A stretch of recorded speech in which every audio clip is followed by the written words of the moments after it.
औज़ुबिल्लाहिमिनश्शैतानिर्रजीम बिस्मिल्लाहिर्रहमानिर्रहीम। आप लोग देख रहे हैं मेरा यूट्यूब चैनल बायोलॉजी ब्रेकडाउन। हम फर्स्ट ईयर के बायोलॉजी के यूनिट नंबर 1 के शॉर्ट क्वेश्चन आंसर सॉल्व कर रहे हैं। क्वेश्चन नंबर 11 है हमारे पास, what are prokaryotic cell, list the structure missing in prokaryotic cell. तो सबसे पहले हमने बताना है प्रोकैरियोटिक सेल्स क्या होते हैं और फिर उसके बाद हमने उन स्ट्रक्चर्स की लिस्ट बतानी है जो प्रोकैरियोटिक सेल्स में नहीं होते हैं। तो prokaryotic cells are unicellular organisms without a true nucleus और मेम्ब्रेन बाउंडेड ऑर्गेनल्स, यानी प्रोकैरियोटिक सेल्स ऐसे यूनिसेलुलर ऑर्गेनिजम्स होते हैं जिनमें सही तरह से न्यूक्लियस प्रेजेंट नहीं होता है और ना ही मेम्ब्रेन बाउंड ऑर्गेनल्स मौजूद होते हैं।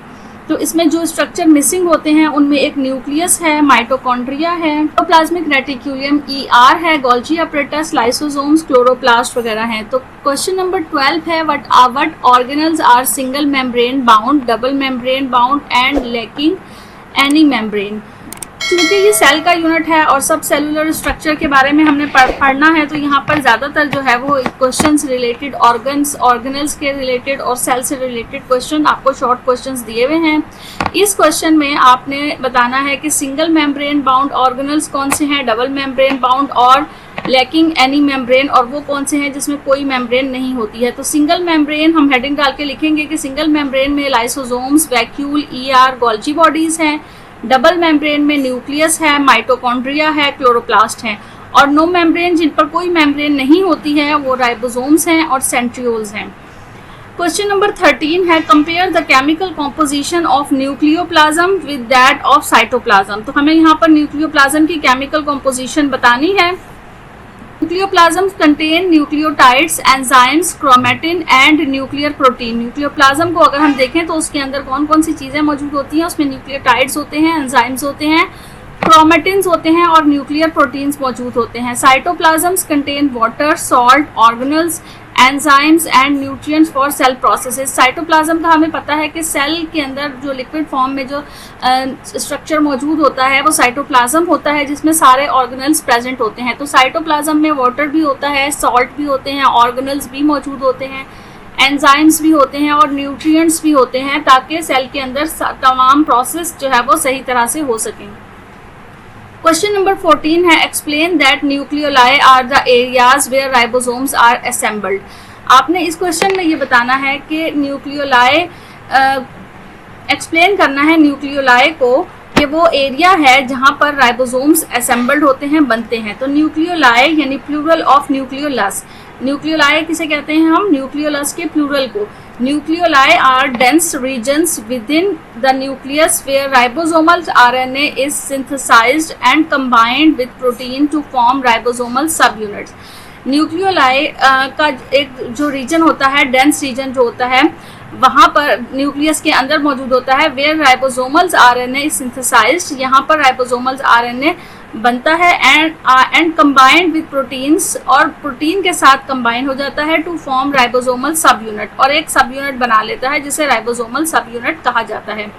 These are later transported to the cytoplasm to form functional ribosomes। और ये ऐसा ऐसा जब साइटोप्लाज्म में इसकी ज़रूरत होती है तो ये ट्रांसपोर्ट हो जाते हैं साइटोप्लाज्म में और फंक्शनल राइबोसोम्स के तौर पर काम करते हैं। क्वेश्चन नंबर 16 है, राइट द डिफरेंस बिटवीन। तो इस क्वेश्चन में बहुत से पार्ट्स दिए हुए हैं जिसमें उनके डिफरेंसेस पूछे गए हैं। जैसे फर्स्ट पार्ट जो हमें दिया है वो है रेजोल्यूशन और मैग्निफिकेशन का। तो रेजोल्यूशन और मैग्निफिकेशन का डिफरेंस आपको बताना है। ये मैं आपको जो स्टार्ट के क्वेश्चन नंबर 2 था उसमें भी बहुत डिटेल में मैं आपको बता चुकी हूँ। यहाँ पर भी जो है वो इसका डिफरेंस आपको दे दिया गया है। रेजोल्यूशन क्या होता है उसकी डेफिनेशन, मैग्निफिकेशन क्या होता है उसकी डेफिनेशन मैंने बहुत डिटेल में आप लोगों को क्वेश्चन नंबर 2 में भी समझाई है। रेजोल्यूशन जो है वो it is the ability of microscope to distinguish two close points as separate. Resolution जो है उसमें क्या होता है, उसमें माइक्रोस्कोप में ये एबिलिटी होती है कि वो टू क्लोज पॉइंट को डिस्टिंग्विश कर सके, सेपरेट कर सके। और मैग्निफिकेशन इनलार्ज करता है किसी भी ऑब्जेक्ट को। माइक्रोस्कोप के अंदर जो मैग्निफिकेशन पावर होती है उससे आप किसी भी ऑब्जेक्ट को इनलार्ज करके बड़ा करके देख सकते हैं। सेकंड पॉइंट में डिफरेंस में आप लिखेंगे, determine the clarity and detail of the image.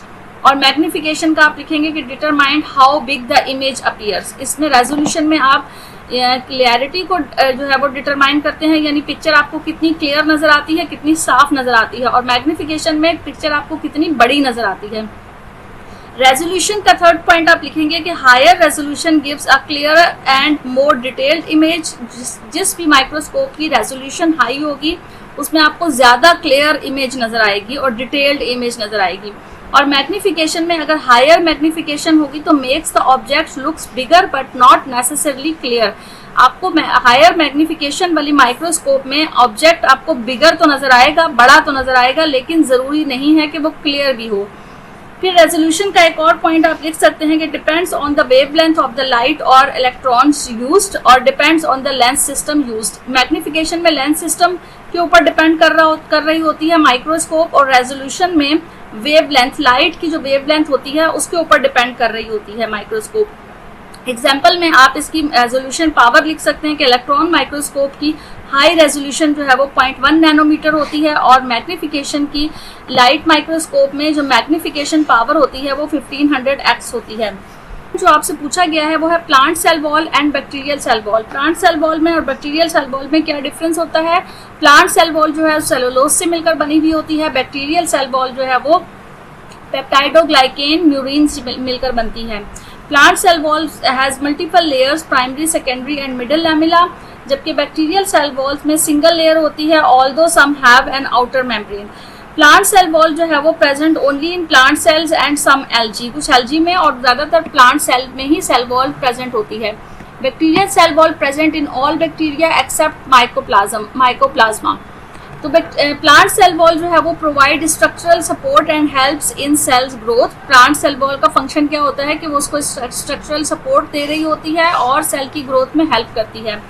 और बैक्टीरियल सेल वॉल का फंक्शन होता है कि मेंटेन सेल शेप, सेल की शेप मेंटेन करती है, and protects from osmotic pressure, और ऑस्मोटिक प्रेशर से उसको बचाती है। प्लांट सेल वॉल परमिएबल होती है टू वाटर एंड सॉल्यूट्स, जबकि बैक्टीरियल सेल वॉल जो है वो can be selectively permeable, especially in gram negative bacteria. Plant cell wall जो है वो does not contain muramic acid, उसमें म्यूरेमिक एसिड नहीं होता है, जबकि बैक्टीरियल सेल वॉल में म्यूरेमिक एसिड मौजूद होता है। Eukaryotic cytoplasm contain membrane bound organelles like mitochondria, ER, Golgi bodies. Eukaryotic cytoplasm जो है उसमें मेम्ब्रेन बाउंड ऑर्गेनल्स मौजूद होते हैं, जैसे कि माइटोकॉन्ड्रिया, एंडोप्लाज्मिक रेटिकुलम है, गोल्जी बॉडीज वगैरह हैं। प्रोकैरियोटिक साइटोप्लाज्म्स में lakhs membrane bound organelles, membrane bound organelles मौजूद नहीं होते हैं।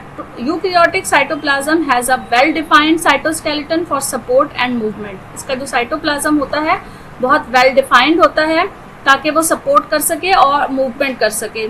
प्रोकैरियोटिक साइटोप्लाज्म में साइटोस्केलेटन नहीं होता है, और very simple one in some bacteria, और बहुत सिंपल होता है ये। Eukaryotic cytoplasm more complex and structured, जबकि ये सिंपल एंड लेस ऑर्गेनाइज्ड होती है। Eukaryotic cytoplasm sites have various specialized cellular processes. Prokaryotic cytoplasms perform all functions in the same space.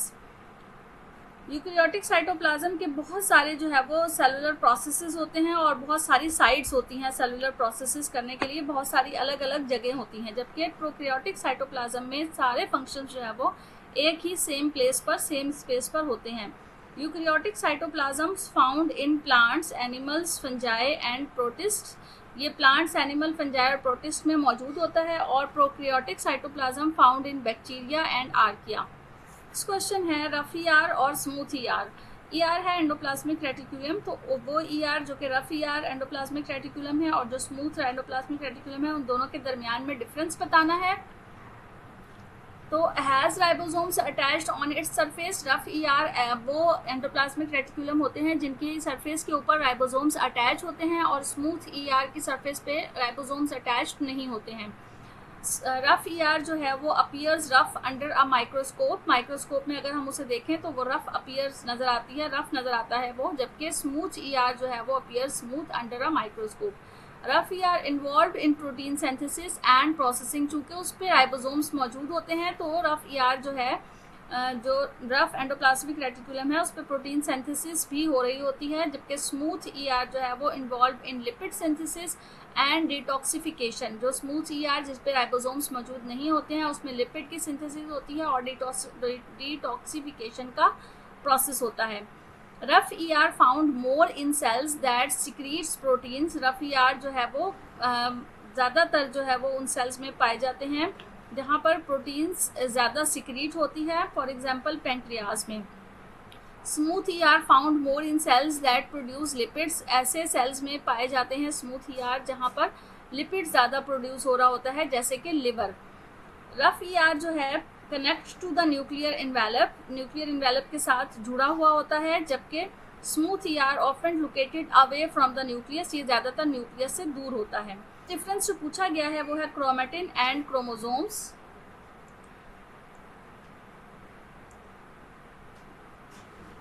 Chromatin uncoiled thread like form होती है DNA की, और chromosomes जो है वो condense tightly coiled form of DNA होता है। Chromatin found in the nucleus during interface. इसको आप न्यूक्लियस में देख सकते हैं इंटरफेस के दौरान में। और chromosomes visible during cell division. ये आपको उस वक्त विजिबल होते हैं जब सेल की डिवीजन हो रही होती है, यानी माइटोसिस और मियोसिस का प्रोसेस हो रहा होता है। Chromatin less compact allowing gene expression. Chromosomes highly compact for accurate DNA distribution.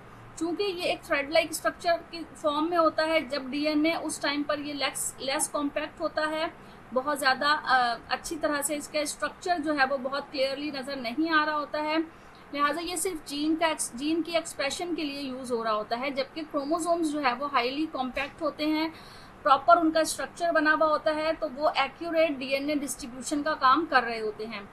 Chromatin not visible under light microscope. उसको लाइट माइक्रोस्कोप में आप नहीं देख सकते हैं। Chromosomes visible under light microscope during division के दौरान में आप लाइट माइक्रोस्कोप में भी क्रोमोसोम्स को देख सकते हैं।